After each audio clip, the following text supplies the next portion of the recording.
Good evening to all. जैसा कि आपको ज्ञात है, हम प्रथम राजनीतिक वैज्ञानिक अरस्तु के बारे में चर्चा किए थे, जिसमें कि हमने पहले उनका संक्षिप्त परिचय जाना था और उसके बाद जो नेक्स्ट वीडियो आया था उसमें हमने उनके जो साइंटिफिक मेथड्स हैं, जो वैज्ञानिक अध्ययन पद्धति है, उनके बारे में जाना था और उसको विस्तृत रूप से देखा था। और मैंने उस समय आपको बताया था कि जो बीए थर्ड ईयर का सिलेबस है उसमें अरस्तु के सभी पक्षों को शामिल नहीं किया गया है। उसमें अरस्तु की वैज्ञानिक जो पद्धति है उसको, उसके बाद क्लासिफिकेशंस ऑफ स्टेट और उसके बाद रिवॉल्यूशन, 3 टॉपिक को ही शामिल किया गया है। हालांकि एमए प्रीवियस में वो पूरा उस विचारक के सभी पक्षों को शामिल किया गया है। आज हम जानने की कोशिश करेंगे संविधानों का वर्गीकरण किनका, अरस्तु का। देखिए, जब संविधानों को वर्गीकरण की बात करेंगे, जबकि आपके सिलेबस में लिखा हुआ है राज्यों का वर्गीकरण, तो उसको आप कंफ्यूज मत होइएगा, क्योंकि अरस्तु ने संविधान को राज्य का रूप ही माना है। तो जब राज्य का वर्गीकरण आए तो उसमें आपको संविधानों का ही वर्गीकरण करना है, और मोस्ट प्रोबेबली जब क्वेश्चन आएगा तो संविधानों की वर्गीकरण की ही लैंग्वेज में आएगा। बहुत कम संभावना है जहाँ पे उसमें राज्य के वर्गीकरण वर्ड का प्रयोग किया जाएगा। ठीक है, इस रूप में यह नहीं किया जाएगा। तो अब हम बात करते हैं अरस्तु के संविधानों के वर्गीकरण की। जैसा कि आपको ध्यान है कि अरस्तु वो पहला विचारक है जिसने की शासन प्रणाली का पहला व्यवस्थित वर्गीकरण किया है। जब हमने प्लेटो को पढ़ा था, तो जब प्लेटो अपने अंतिम चरण में आता है, जब वो लॉज लिखता है, तो उस समय उसके विचारों में भी शासन प्रणाली का वर्गीकरण आता है, परंतु उन्होंने उसकी बहुत ही सुस्पष्ट या व्यवस्थित व्याख्या नहीं की थी, ना उनका वर्गीकरण ऐसा किया था। अरस्तु ने इस काम को सबसे पहले किया, है ना, क्योंकि अरस्तु का मानना था, अरस्तु दार्शनिक राजाओं की जो संकल्पना थी ना, उसको बिल्कुल नहीं मानता था। वो आदर्शवादी संकल्पना को नहीं मानता था। वो व्यवहार के स्थल पर जाता था, और व्यवहार के स्थल पर ही देखते हुए उसने दार्शनिक राजा जैसी संकल्पना को हटाते हुए विधि एवं संविधान के महत्व को स्वीकार किया। ठीक है, विधि व संविधान के महत्व को स्वीकार किया। और इसी संदर्भ में उसका एक प्रसिद्ध कथन है कि एक व्यक्ति के विवेक की तुलना में सामूहिक विवेक का शासन अधिक महत्वपूर्ण है। यहाँ पे सामूहिक विवेक से मतलब होता है विधि या संविधान, क्योंकि संविधान में अनेक लोगों का विवेक जुड़ा हुआ है, जबकि जब दार्शनिक राजा होता है उसमें एक व्यक्ति का विवेक होता है। इसलिए उसने सामूहिक विवेक के शासन को प्रायोरिटी दी गई। जैसा कि मैंने आपको पहले बता दिया है कि अरस्तु जब संविधान की बात करता है तो राज्य की बात कर रहा है। यह संविधान राज्य का ही रूप है। वो संविधान को क्यों लाया? क्योंकि संविधान के ही माध्यम से विभिन्न जो विभाग होते हैं उनका निर्धारण होता है, उनके बीच में बंटवारा होता है कि कौन सा विभाग किसको मिलेगा और उनमें कौन कौन से कार्य उस विभाग को दिए जाएंगे। और इसी के द्वारा सर्वोच्च सत्ता का केंद्र कौन होगा, इसका निर्धारण कौन करता है? संविधान। विभागों का बंटवारा निर्धारण कौन करेगा? संविधान। सर्वोच्च सत्ता के केंद्र का निर्धारण कौन करेगा? संविधान। इसी प्रकार से राज्य के उद्देश्य का उल्लेख कौन करेगा? वो भी करेगा संविधान। ठीक है। अरस्तु को, जैसा आपको ज्ञात है, अरस्तु ने 158 नगर राज्यों का अध्ययन किया था। ठीक है। इन नगर राज्यों का अध्ययन करते टाइम मुख्यतः उसने वहाँ की शासन प्रणाली, संविधान का ही अध्ययन किया था, और उसने ये पता लगाने की कोशिश की कि ये जो प्रचलित शासन प्रणालियाँ हैं ये इतनी अस्थिर क्यों हैं। ठीक है, मतलब वो स्थिर क्यों नहीं रह पाती है, और उसके आधार पर उसने एक रूपरेखा भी तैयार की कि कैसे इनको स्थिर किया जाए या स्थिर रहने के लिए कैसे सक्षम बनाया जाए। तो इस प्रकार से वो पूरा वर्गीकरण देख कर रहा था। इसी प्रकार से मतलब उनको वर्गीकृत करके अध्ययन कर रहा था, और उसके आधार पर उसने लास्ट में जो वर्गीकरण किया उसमें 3 वर्गों में बांट दिया था पूरा। ठीक है, ये आपको मैंने पिछले बार में बताया था, पर इसको अपन डिटेल में देखने की कोशिश करेंगे तब उसको 2 पक्षों में देखेंगे। पहला, जब वो ये वर्गीकरण करता है 158 नगर राज्यों के अध्ययन के बाद, तो वो 2 आधार प्रस्तुत करता है। बोले राज्यों का, संविधान का या शासन प्रणाली का वर्गीकरण हम 2 आधार पर करते हैं। एक करते हैं संख्या के आधार पर, और एक करते हैं लक्ष्य या उद्देश्य के आधार पर। मैंने आपको जो टेबल दी है, जो आपको स्क्रीन पे दिख रही है क्लासिफिकेशंस ऑफ कॉन्स्टिट्यूशंस में, है ना, उसमें पहला में है संख्या के आधार पर, और दूसरा और तीसरा जो है उसमें है लक्ष्य के आधार पर या उद्देश्य के आधार पर। ठीक है, संख्या के आधार पर वो बात करता है कि जो प्रभुत्व शक्ति है ना, जो सर्वोच्च शक्ति है, उसका प्रयोग कितने व्यक्तियों के द्वारा किया जा रहा है। मतलब संख्या मतलब शासन पे कौन बैठा है। ठीक है, एक व्यक्ति का शासन है या कुछ व्यक्तियों का शासन है, या जिसे हम अल्पसंख्यकों का शासन भी कह सकते हैं, या अनेक व्यक्तियों का शासन है जिसे हम बहुसंख्यकों का शासन भी कह सकते हैं। इस प्रकार उसने संख्या के आधार पर 3 भेद किए। दूसरी तरफ लक्ष्य के आधार पर या उद्देश्य के आधार पर उसने 2 रूपों में किया। एक उसने बोला, एक होता है शुद्ध रूप और एक होता है भ्रष्ट रूप। ठीक है ना।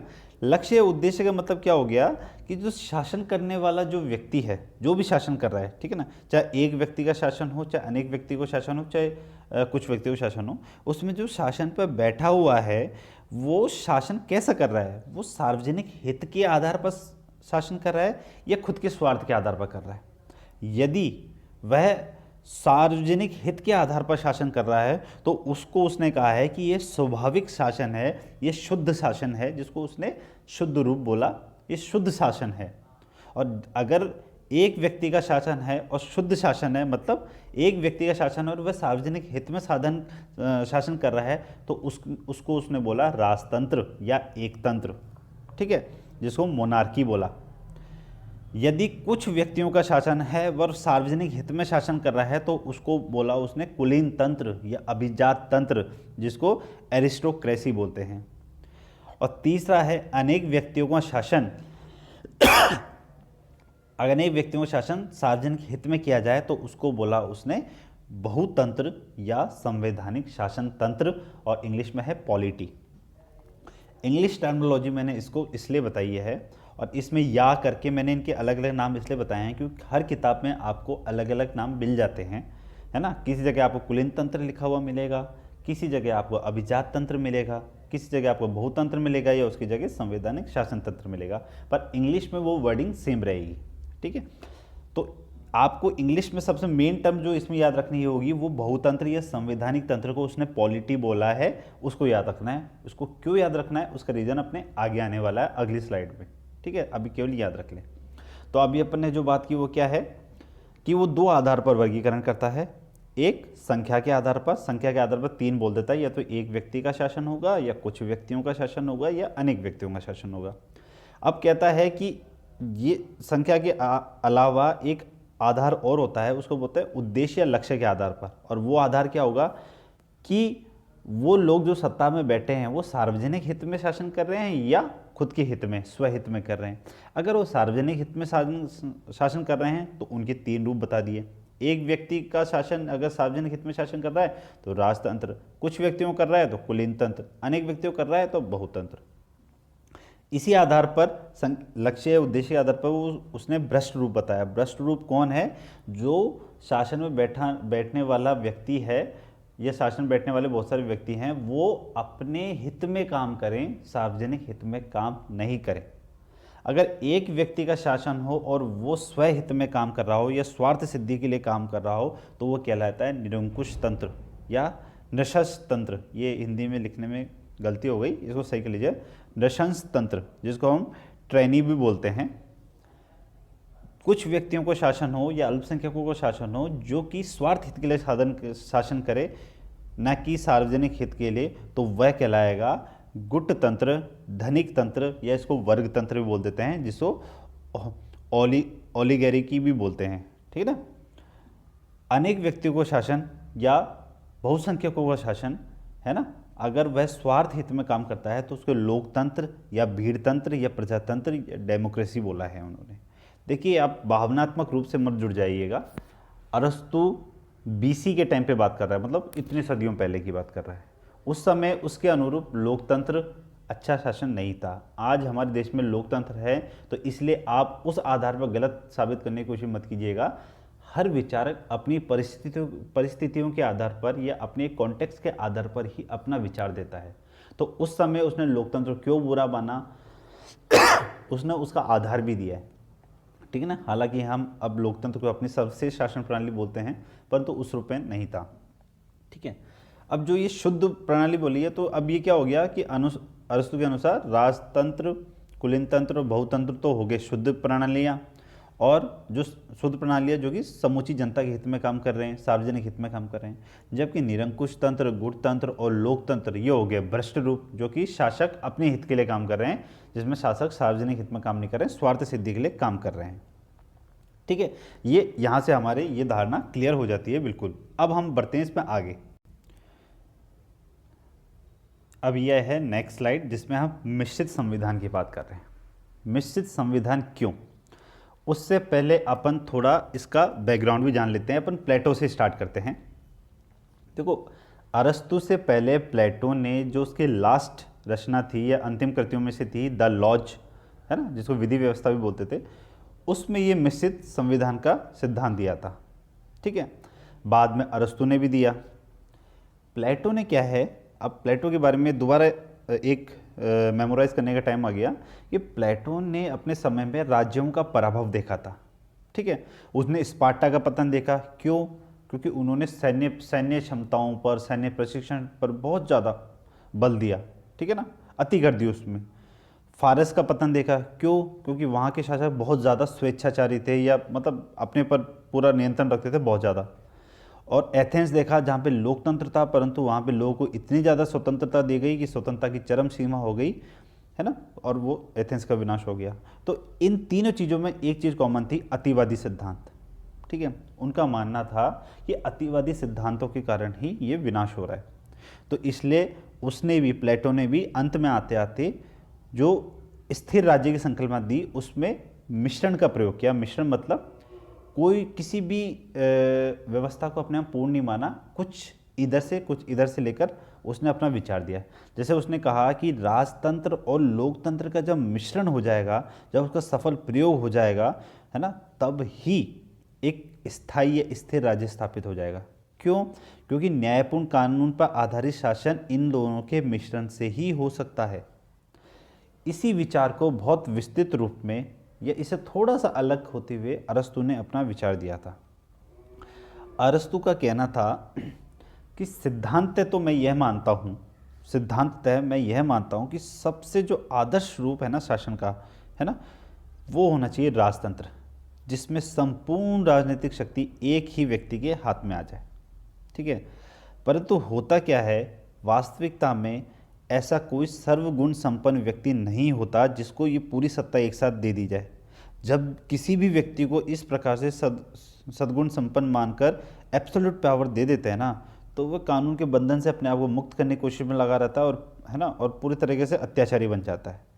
इसलिए राजतंत्र संभव नहीं हो पाता है, क्योंकि राजतंत्र मतलब सिद्धांत सबसे आदर्श होने के बावजूद भी उस प्रकार का कोई व्यक्ति नहीं मिलता है जो राजतंत्र को उस रूप में संभाल सके जिस रूप में अरस्तु बात कर रहा है, अरस्तु कल्पना कर रहा है, ठीक है।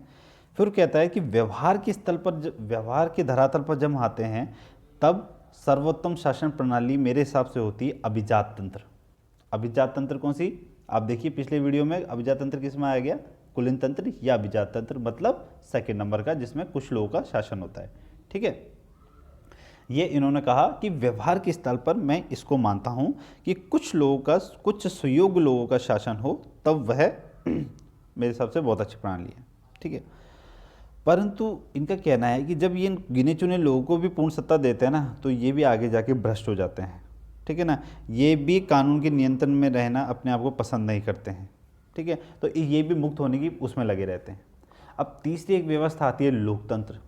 बोले लोकतंत्र में एक चीज़ बढ़िया है कि इसमें महत्वपूर्ण मसलों का निर्णय जो होता है वो संख्या के आधार पर होता है, बहुत सारे लोग होते हैं, ठीक है। परंतु उसमें दिक्कत क्या है कि प्रत्येक व्यक्ति लोकतंत्र में, क्योंकि संख्या इतनी ज़्यादा हो गई, तो इतने सब लोगों में विवेक इतना नहीं होता है, सभी में समान विवेक नहीं होता है, और इन मामलों की जटिलता, जो शासन करने की जटिलता है, वो समझने योग्य सारे नहीं होते हैं। जैसे वो एग्जाम्पल देता है, जैसे चिकित्सक विषय में चिकित्सक ही सही निर्णय ले सकते हैं, रेखा गणित के विषय में रेखा गणितज्ञ ले सकते हैं, नौका चलाने के विषय में नाविक ही उपयुक्त मार्गदर्शन दे सकते हैं, उसी प्रकार से शासन में भी होता है कि शासन में जब तक सबसे उपयुक्त निर्णय लेने वाले ना हो तब तक वो विशेषज्ञता के आधार पर लिया गया निर्णय नहीं होता। ठीक है, तो अब सब में थोड़ी थोड़ी कमियां हैं। फिर अरस्तु यहाँ पे कहता है कि जो कुछ लोगों का शासन होता है ना वो बहुत जल्दी भ्रष्ट हो जाते हैं, परंतु बहुत सारे जो लोग होते हैं ना वो उतने जल्दी भ्रष्ट नहीं होते।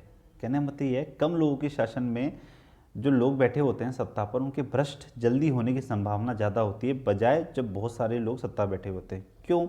एग्जाम्पल देता है कि जब थोड़ा सा पानी होता है वो बहुत जल्दी गंदा हो जाता है, परंतु विशाल जलराशि होती है वो उतनी जल्दी गंदी नहीं होती है। ठीक है, तो इस आधार पर वो अपनी सर्वोत्तम शासन प्रणाली की बात करता है। और सर्वोत्तम शासन प्रणाली में वो क्या करता है? अभिजात तंत्र और लोकतंत्र के मिश्रण का प्रयोग करता है ना। अभिजात तंत्र का वो लोकतंत्र कैसे लेता है कि मतदान का अधिकार सभी को प्राप्त हो, मतलब सरकार चुनने का अधिकार प्रत्येक नागरिक को प्राप्त हो। ऐसे नहीं कुछ ही लोगों को है या पैसे वाले लोगों को है या विवेकशील लोगों को है, नहीं, सरकार को चुनने का अधिकार प्रत्येक नागरिक को दिया जाएगा। ठीक है, बट अभिजात तंत्र इस सेंस में हो जाता है कि कि जो शासन करेगा ना वो सिर्फ और सिर्फ बुद्धिमान नागरिक ही करेगा। ठीक है, वह बुद्धिमान नागरिक होगा, वह सभी नागरिकों को शासन नहीं होगा, क्योंकि सभी नागरिक बुद्धिमान नहीं होते उनके अकॉर्डिंग, है ना। सभी नागरिकों को शासन करने का विवेक नहीं होता उनके अकॉर्डिंग, तो इसलिए वो यहाँ पर कंट्रोल करता है। यहाँ पे भी अलग अलग किताबों में अलग अलग लैंग्वेज के रूप में ये शब्दावली आएगी, बट आपको ये ध्यान रखना चाहिए, है ना। देखो यहाँ पे अपन एक शब्दावली यूज़ की थी, बहुतंत्र या संवैधानिक राजतंत्र, शासन तंत्र। इसमें मैंने आपको कहा था इसको इंग्लिश में वर्जन बोलते हैं पॉलिटी, और अरस्तु ने जो वर्ड यूज़ किया है वो भी पॉलिटी रूप में किया है। ठीक है, आपको ये याद रखना चाहिए कि अरस्तु जो है वो एक मध्यम मार्गी दार्शनिक है। उसे अतिवादिता पसंद नहीं है, वो एब्सोल्यूट या बिल्कुल ऐसे जाके पसंद नहीं करता, वो मध्यम मार्ग खोजता है। इसीलिए उसने राजतंत्र, कुलीन तंत्र, इनको अपर्याप्त, मतलब यहाँ तक पहुँच नहीं सकते या मतलब पहुँच नहीं पा रहे हैं, उसको देखते हुए पॉलिटी जो है उसको ही सर्वश्रेष्ठ शासन प्रणाली देखा, क्योंकि उसमें उसने देखा कि इनमें दोनों के गुण आ जाते हैं, उसमें राजतंत्र के भी गुण आ जाते हैं, उसमें अभिजात तंत्र के गुण आ रहे हैं, और साथ ही उसमें लोकतंत्र की कमियां नहीं आ रही है। लोकतंत्र में क्या होता है देखो पहले लोकतंत्र की अपन बात कर लेते हैं। प्लेटो की तरह अरस्तु भी जो है ना वो भी लोकतंत्र या प्रजातंत्र का आलोचक है, परंतु इसके कुछ गुणों को भी वो स्वीकार करता है। ठीक है, और प्रजातंत्र का सबसे बड़ा दोष वो ये बताता है कि इसमें हमेशा है ना एब्सोल्यूट इक्वलिटी की बात की जाती है, निरपेक्ष समानता की बात की जाती है कि सभी नागरिकों को समान मान लिया जाए, जबकि हकीकत में ये होता है कि सब नागरिकों में विभिन्न प्रकार की योग्यताओं का अंतर होता है ना, और उसको ये मानने से मना कर देता है प्रजातंत्र में, ऐसा उनका मानना है। ठीक है, और बोले कि ज़्यादा स्वतंत्रता या ज़्यादा समानता देने के कारण ही है ना शीघ्र ये नियंत्रण से बाहर हो जाते हैं और अराजकता फैल जाती है ना, और नागरिक जीवन असंभव सा बन जाता है। इस प्रकार से उन्होंने प्रजातंत्र की आलोचना भी की है। ठीक है, अब देखो सामान्यतः प्रजातंत्र क्या माना जाता है कि वह व्यवस्था जिसमें राज्य की जो प्रभुसत्ता है वो बहुसंख्यक वर्ग के हाथ में हो। ठीक है, अरस्तु इस रूप में नहीं देखता, अरस्तु इस रूप में प्रजातंत्र को नहीं देता।